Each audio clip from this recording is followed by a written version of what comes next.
Hello' everyone, নমস্কাৰ। আজি মই আকৌ শুকান মাছৰ এটা ৰেচিপি লৈ পেলাই আহিলোঁ আপোনালোকৰ ওচৰত।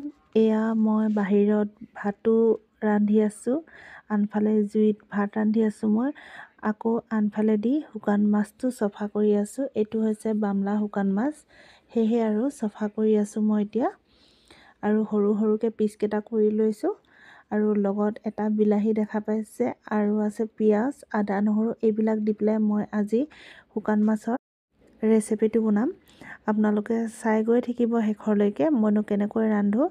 একেবাৰে মানে কম বস্তু দি পেলাই মই ৰান্ধিম আৰু খাবলৈ বিৰাট টেষ্টি হয়। মই কিন্তু শুকান মাছ খাই বিৰাটেই ভাল পাওঁ। আপোনালোকে কেনেকুৱা পায় মোক জনাব। ঠিক আছে, ব'লক তেনেহ'লে ৰেচিপিটোৰ মাজলৈ।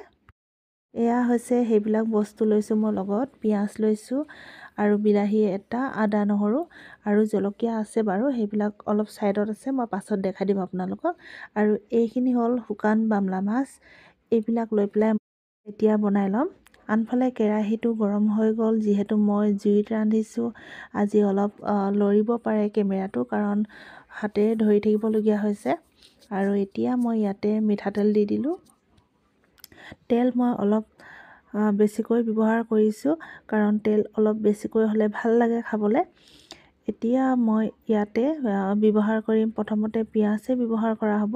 তাৰ আগতে কিন্তু মই জুইকুৰা ভালকৈ ধৰি লৈছোঁ, কাৰণ জুইটো ভাল হ'ব লাগিব শুকান মাছ বনাওঁতে। এয়া প্ৰথমতে মই পিঁয়াজ দি দিলোঁ। পিঁয়াজ ডাঙৰমূৰীয়া এটাই দিছোঁ। এয়া পিঁয়াজবিলাক মই প্ৰথমতে ভাজি লৈছোঁ। আৰু শুকান মাছ বনাবলৈ বেছি সময় নালাগে, একেবাৰে কম সময়ৰ ভিতৰতে হৈ পৰে। এতিয়া ইয়াতে মই আদা, নহৰু, বিলাহী সকলোবিলাক দি দিলোঁ।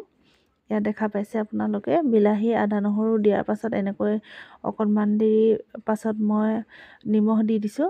ইয়াত নিমখ দিয়াৰ পাছত হালধি গুড়ি দি দিলোঁ। তাৰপাছত আকৌ এনেকৈ সানমিহলি কৰি লৰাই ল'ম মই। আপোনালোকে হয়তো ভিডিঅ'টো চোৱাত অলপ অসুবিধা পাবও পাৰে, কাৰণ মই হাতেৰে ধৰি আছোঁ মোবাইলটো। এয়া দেখা পাইছে, এনেকৈ চব্জিকণ মই লৰচৰ কৰি ল'লোঁ। আকৌ অকণমান দেৰি পাছত আপোনালোকক দেখাইছোঁ, পিঁয়াজবিলাক গলি আহিলে যিহেতু। এতিয়া মই ইয়াতে কেঁচা জলকীয়া ব্যৱহাৰ কৰিলোঁ। কেঁচা জলকীয়াবিলাক কিন্তু মই কাটি লোৱা নাছিলোঁ, এতিয়া হেতাৰে এনেকৈ ভাঙি দিলোঁ। তাৰ পাছত চাওক, এয়া মছলা পূৰা মানে সানমিহলি হৈ গৈছে।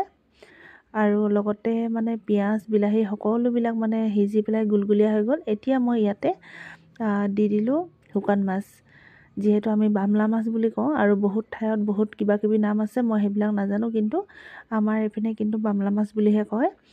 এয়া চাওক, একেবাৰে মানে কম সময়ৰ ভিতৰতে হৈ যোৱা এটা ৰেচিপি হয়। আপোনালোকে ঘৰত ট্ৰাই কৰি চাব পাৰে। এয়া মোৰ ৰেডি। আনফালে মই এখন থালিখনত উলিয়াই লৈছোঁ। এয়া চাওক, সোনকালে হৈ যোৱা এটা ৰেচিপি হয়। এই ৰেচিপিটো আজি আপোনালোকৰ ওচৰত শ্বেয়াৰ কৰিলোঁ। যদি এই ৰেচিপিটো আপোনালোকৰ ভাল লাগে, তেনেহ'লে লাইক, কমেণ্ট, শ্বেয়াৰ আৰু ছাবস্ক্ৰাইব কৰি দিব বুলি আশা ৰাখিলোঁ। আজিলৈ আহোঁ, কাইলৈ আকৌ নতুন এটা ভিডিঅ' লৈ আপোনালোকৰ আগত আগবাঢ়িম। আজিলৈ আহোঁ, টাটা, বাই বাই। যদি ভিডিঅ'টো ভাল লাগে, লাইক, কমেণ্ট, শ্বেয়াৰ আৰু ছাবস্ক্ৰাইব কৰি দিব।